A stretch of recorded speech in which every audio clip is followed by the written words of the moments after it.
अगर आप इस चैनल पे नए हैं तो इसको सब्सक्राइब कर लीजिए और बेल आइकन को प्रेस कीजिए ताकि हमारी नई आने वाली तमाम वीडियोस की नोटिफिकेशन आपको मिलते रहें और आप हमसे बिस्मिल्लाहिर्रहमानिर्रहीम। खातिन हज़रात, मैं मुस्कुरा इसलिए रहा हूँ कि एक लतीफ़ा ताज़ा पढ़ा है और सुनाने से पहले ज़्यादा आपको सलाम करना भी ज़रूरी है। अस्सलाम वालेकुम। कैसे हैं आप सब लोग? आज दो मौजू हैं और एक लतीफ़ा है। लतीफ़ा ये है कि शौहर और बीवी आगरे जा रहे थे। आगरा आपको पता है और मुग़लों की वजह से मशहूर है। वहाँ कुछ और भी है। वहाँ एक कुआं है। कुएं में जो लोग पैसे डालते हैं तो दुआ करते हैं आंखें बंद करके, दुआ कबूल हो जाती है। होती है या नहीं होती, हर एक अपना अपना काम तो अल्लाह ने करने ही करने होते हैं। वक्त उसकी मर्ज़ी का होता है। बंदा समझता है कि शायद धागा बांधने से, ये करने से, हालांकि उसका ताल्लुक़ नहीं है। ये जो हमारा ख्योड़ा है, यहाँ भी एक नमक के पानी का कुआं ही है, तो उसके ऊपर से पत्थर मारते हैं लोग, सर ज़ोर से आवाज़ देते हैं, फिर साथ जितनी दूर जाके गिरे तो कहते हैं कि दुआ उस मौके पे या बद्दुआ जो भी करनी हो। इटली में भी इस तरह का है। तो जगह जगह लोगों की इस तरह की रिवायत। हुआ ये कि शौहर ने जाके पहले पैसा फेंका, फिर उसने आंखें बंद करके दुआ की और फिर अपनी बीवी को मौका दिया। तो बीवी ने भी रुपया फेंका। अच्छा, फेंकते हुए उसका पाँव फिसला और वो धड़ाम से कुएं में जा गिरी बेचारी। तो शौहर जो साथ खड़ा था, उस जालिम ने, बेहुदा इंसान ने ऐसे करके कनखियों से देखा, फिर ऊपर देखा और कहा, इतनी जल्दी? अब इसको अगर आप उर्दू में ट्रांसलेट करना चाहें तो इतनी जल्दी का मतलब है कि मेरी दुआ इतनी जल्दी कबूल हो गई। और अच्छा, ये मामला दूसरे के लिए भी हो सकता था। लोग स्लिप हो जाते हैं, गिर जाते हैं, लेकिन जो लतीफ़ा बनाते हैं वो भी कमाल लोग हैं। कुछ का कुछ उसको बना देते हैं। अब मुझ पर डंडे लेके ना वो शुरू हो जाइएगा कि आपने उसमें ख़ातून को क्यों गिराया, मर्द को क्यों नहीं गिराया। भाई, लतीफ़ा बनाने वाले को पूछे, उसने फेंका उसको। ओके, जो मेरे पास आया है गुस्सील किस्म का, why do only girls have to cook, do man not eat food. अच्छा, ये लोकल किस्म की अंग्रेज़ी है। और can they help in kitchen, what about working girls, was the boy family on hunger strike before bride केम।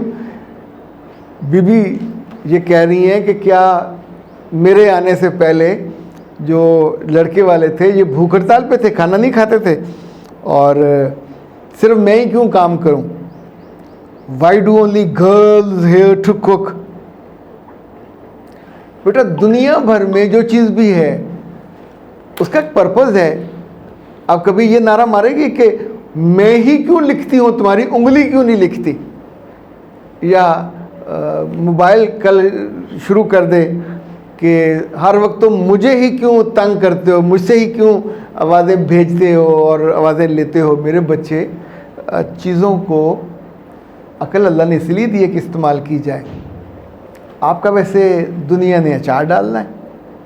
आप दुनिया में आए हो तो कुछ आपके ज़ुम्मे है। आप खाना पकाने के लिए या खाने के लिए, ये तो बहुत ही छोटी सी चीज़ है। असल में जो आप पे बोझ है, जो ज़िम्मेदारी है, वो दुनिया उठाने जितनी है, इतनी बड़ी है, इतनी अहम है। आप उसको बॉदर ही नहीं कर रहे। आपको अल्लाह ने अपनी इबादत के लिए भेजा, वो आप करते नहीं हो। आपको अल्लाह ने नस्ल चलाने के लिए भेजा, उस पर आप सबसे ज़्यादा नाखुश होते हो।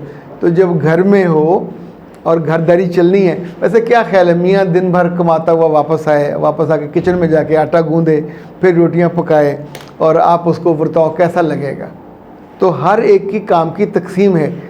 ये तो पाकिस्तान में तो अब आप 70-80 साल से हिंदुओं में भी ये, जो उनके खत्री होते थे उनका काम अलग होता था, जो शूद्र होते थे उनका काम अलग होता था, उनके जो वेश है उनका काम अलग होता था। इसी तौर पे जो उनके बिजनेसमैन, उनकी इस्तिलाह अलग थी। जो फ़ौज में काम करते थे उनकी इस्तिलाह अलग थी।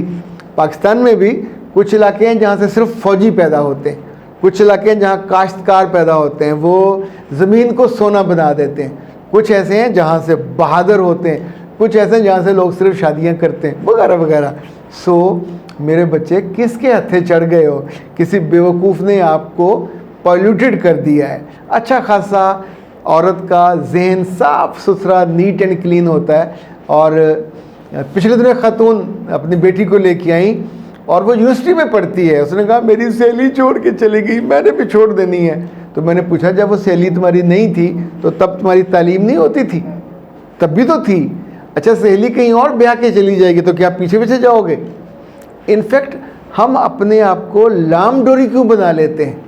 नहीं बनना चाहिए। अपनी सोच रखनी चाहिए, अपना ख्याल रखना चाहिए और उसके साथ जीना चाहिए। अब उससे पहले वो हंगर पे थे या नहीं हंगर पे थे, मेरे बच्चे कल आपके बच्चे हो जाएंगे और आप तब भी इसी तरह लड़ते और झगड़ते। आम तौर पे लोग कुछ लोगों के बुरे रवैये की वजह से कहते हैं ये दुकान चलती नज़र नहीं होती। चीनी कहते हैं कि जिस बंदे को मुस्कुराना नहीं आता उसे दुकान नहीं डालनी चाहिए। तो जिस औरत को सुनना नहीं आता, जिस औरत को मुस्कुराना नहीं आता, जिसको सहना नहीं आता, जिसको सब्र करना नहीं आता, उसके जिस्म पे लगे हुए फल कभी मीठे नहीं होते, ना वो टपके के होते हैं। ये सब खुशियाँ एक वक्त आता है, सारी चीज़ें पक जाती हैं, उनके अंदर मिठास आ जाती है। पर याद रखिएगा औरत का वजूद ऐसा है कि दुनिया को बहुत कुछ देता है, पर ये दरख्त जैसा है, इसको खुद कम मिलता है। धूप भी ये खुद सहती है, बारिश भी खुद सहती है, पर ये ना हो तो दुनिया में से खूबसूरती ख़त्म हो जाए।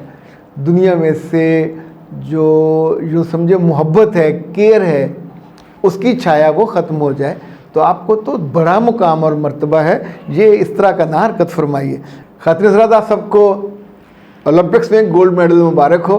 अरशद ने इतनी उम्दा परफॉर्मेंस दिखाई। अच्छा उससे पहले कुछ जालिम लोग 2-3 दिन से उसके पीछे पड़े हुए थे, ये चौथे नंबर पे है, इसका पता नहीं एक ही दफ़ा 90 को इसने क्रॉस किया था, वो जो कॉमनवेल्थ वाले थे। यानी हमारे अपने लोग अपने ही लोगों को मारना शुरू कर देते हैं। इनकी ऐसी बदबख्ती है, इन्हें खुश होना नहीं आता। रात को जब ये मुकाबला था तो हमारे एक दोस्त है नसरुल्ला गुराया साहब, उन्होंने को आधा घंटा पहले मुबारकबाद दे दी।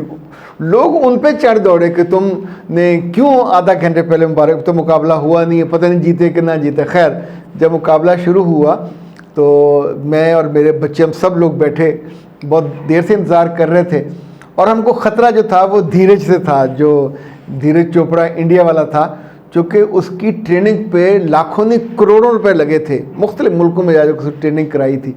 और इस बेचारे के बारे में तो ज़ाहिर है इसके पास तो कोई थ्रो फेंकने वाली जेवलिन भी नहीं थी। यानी आखिरी दिनों में उस पर 6 आई, वो भी शायद पिटसेल और ये यूफोन वालों ने स्पॉन्सर किया तो, और इन जालमों ने बाकी वालों ने नहीं किया। ये इनको लिटरली मारना चाहिए जो इन कामों के लिए मुतय्यन हैं, तनख्वाहें लेते हैं और हौसला शिकनी करते हैं। खैर जब उसने दूसरी थ्रो में दुनिया का रिकॉर्ड ब्रेक कर दिया तो उसके बाद दिल ने धड़कना उस तरह का धड़कन नहीं थी कि डर था, क्योंकि बाकी सब की जो बॉडी लैंग्वेज थी वो ख़राब हो गई थी। वो बेचारे आते थे और तकरीबन सारे मुंह के बल गिरते रहे। इसकी ट्रेनिंग बहुत अच्छी थी, एक दफ़ा भी नहीं गिरा। वो धीरज तो 4 उसकी 5 जो ज़ाया हुई, एक ही उसने फेंकी, उसमें वो सेकंड आ गया। और जो तीसरा था वो पहले मेरा ख्याल चैम्पियन रहा हुआ। लेकिन सच्ची बात है, आपने मुश्किल में और बुरे हालात में ज़िंदगी से उसकी मिठास ली हो और हौसला ना हारा हो। अब सब लोग उसको मुबारकें भी देंगे, उसको तोहफे भी देंगे, उसको ज़मीनें भी देंगे, अभी मेरे ख्याल शादी पता नहीं हुई कि नहीं, रिश्ते भी देंगे वगैरह वगैरह। लेकिन it was wonderful, it was amazing. और आई विश कि आपके बच्चों में से भी मुख्तलिफ़ गेम्स में लोग हिस्सा लें और ऐसे पाकिस्तान के लिए मेडल जीतें, अपने घर के लिए जीतें, सबके लिए जीतें। बहुत खुशी होती है। ये राहत बरसों हमको रहेगी। कोई 118 साल का रिकॉर्ड उसने ब्रेक किया और पाकिस्तान के लिए मेरा ख्याल 30-32 साल के बाद ये मेडल लेके आया। तो अरशद मियाँ, आपको हमारा सबका सलाम पहुँचे, मुबारक भी हो, और जिन्होंने आपको हेल्प किया उनका भी शुक्रिया। अख्तर अब्बास को दीजिए इजाज़त। अस्सलाम वालेकुम।